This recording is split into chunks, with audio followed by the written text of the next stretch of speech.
Respect yourselves, folks. I'm Bruce Willis, and according to my hit song from 1987, if you don't respect yourself, ain't nobody gonna give a good cahoot, na-na-na, oh-oh. Respect yourself. Respect yourself. If you don't respect yourself, ain't nobody gonna give a good cahoot. Respect yourself. Respect yourself. Hi guys, and welcome back to Whatchu Talkin About, Bruce Willis. I'm Bruce Willis, and thank you so much for tuning into the damn show. You know what's most amazing to me about my career? My several decades on the A-list. On the tippity top of that A-list. The fact that no matter how many hit movies I'm in, no matter how many die-hards I do, how many hundreds of millions of dollars my movies gross, or marriages that I have, the first thing that people always talk about when they talk about me, Bruce Willis, is my successful music career. People always say to me, Bruce, they say, what do you keep doing those movies for? Get back up there and sing! My answer is always the same. Always the same. It's very simple. My music is an art form. The movies are entertainment. Anyone can make a movie these days. It's easy. It only takes 2 years. It's easy. All you need is $20 million or more, plus studio backing and big-time actors. Anyone can do it. But music, and especially my music, takes time. It needs to be incubated like a farm-fresh brown egg. Or the creamy yolk won't be good. Where's your new album, Bruce? When's the next Respect Yourself gonna hit the record shelf so I can exhaust the record to the point of destruction like I did with the original Respect Yourself? I love my fans. But y'all need patience, 'kay? I'm working on it. I'm Bruce Willis, here at the top of the half hour. Let's get started.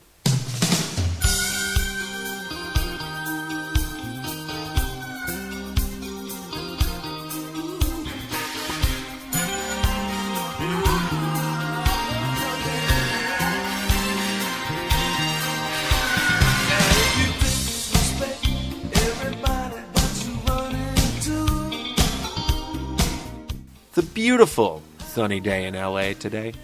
You know those days when you wake up feeling like a pretty little girl? Today was that day for me, Bruce. But it isn't just the LA weather that has me sparkling like a Robert Pattinson vampire from the movie Vampire's Romance. No, there's something else competing with that shining sun for its place in my heart today. Something all of you are going to be very excited about. And no, I'm not talking about a new music album. God, you guys are relentless. I'm working on it, I promise.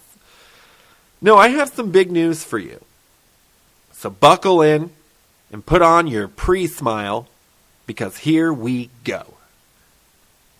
As you all know, I'm the star of such films as Die Hard, as well as the other Die Hard films. But we're not here to talk about Die Hard today. Today we're going to talk about something even more hard. Something so hard it can't be broken. Me. From the movie Unbreakable. If any of you saw M. Night's latest film, Split, then you already know where this is going. For those of you who haven't seen this film yet, turn off the podcast now and go watch the stupid-ass thing. So damn good. For those of you who have seen it, you know that the ending was the best part. All because my handsome mug showed up, and this is an actual quote from Peter Travers' review. All because Bruce Willis' handsome mug showed up, do I have any interest in this film now? And so it's official. A sequel to one of my best films, Unbreakable, is now in the works, and All the boys are back. Sam Jackson's going to be there. I'm going to be there. M. Night will be lurking around there off camera somewhere. And probably wander into the actual scenes from the movie on accident like he always does. Which reminds me, why does he always forget to cut those? I mean, most people don't know this, but those M. Night cameos are actually bloopers that they always forget to cut. The reasons are speculative, especially to me, but I know to many of you, the reasons are speculative at this point. I've heard that the studio sometimes runs out of time or even out of money to cut those scenes from the film. M. Night doesn't ever watch his movies after they wrap filming, so I don't think he even knows that he's in them. So don't tell him. It's a secret. It'll be our little secret. Oh, it's fun to have secrets. But we're not going to talk about secrets today. That was just a little behind-the-scenes Hollywood story for you folks. And expect a lot of those. I've got a lot of those. Now, for those of you who haven't seen Split yet and need to be brought up to speed on what happened in the film, I always like to describe it in a particular way. Have you ever seen that one movie where, I think it came out last year or earlier this year, where the guy has different personalities and he starts to lose his grip? It's a lot like that movie. The movie Split is a lot like that movie. Now, I can't remember the name of the movie I'm comparing it to for the life of me. I think it had James McAvoy in it. It's exactly like that movie. If someone knows what movie I'm talking about, please send me an email or a tweet of the name of the movie so I can recommend it as a Split alternative. I'm pretty sure it had James McAvoy, and I'll be damned if M. Night didn't direct that one too. Again, let me know about this. So my scene in this film Split, which comes at the end of the movie and is the only part of the damn thing I've actually seen, involves a couple of people in a diner watching the television, and they're commenting on this news story. They say something like, the guy that the news guys are talking about reminds me of someone from a while back. What was his name? And the camera pans over to reveal that famous Peter Travers coined handsome mug that is my face. And I say to them, Mr. Glass. It was Mr. Glass. And bang, boom, and end credits. Best part of the film. Or the only part of the film, as far as I could tell. That's the only part I've seen. I haven't seen any other parts of it, though. That's some huge news. That's very exciting news. So production begins soon on Unbreakable 2. And I'm sure it'll be great, because I'll make sure it'll be great. I've got to say, though, of all the things to look forward to in this movie, you've got working with Sam Jackson again, which I'm very excited about. I love the man. You've got, I get to be in a superhero movie of sorts, so that's exciting. Or, even making a sequel to one of my most beloved films. That's always exciting for me. Of all of those things, the thing that I'm most looking forward to is the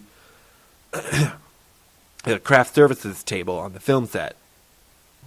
It's been a while since I've been in a movie that hasn't gone straight to DVD, so, it'll be nice to get a craft services table that has a budget behind it. I mean, you go on these film sets for the lower budget crap that I've been doing, and the most expensive sounding snack on the table is $100,000 bar. Other than that, it's old fruit and knockoff Lays. So, that gets a little tiring, so I'm really looking forward to doing a Hollywood movie again. I think that's going to be real nice.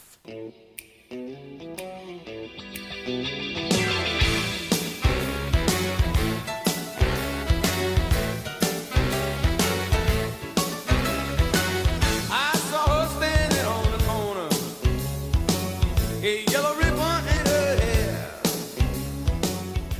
Okay, so at this part of the show, What You Talking About, Bruce Willis, which you are now listening to currently, if you haven't turned it off, and if I know my fans well enough, I suspect that you haven't. At this part of the show, I'd like to read a letter from the fans.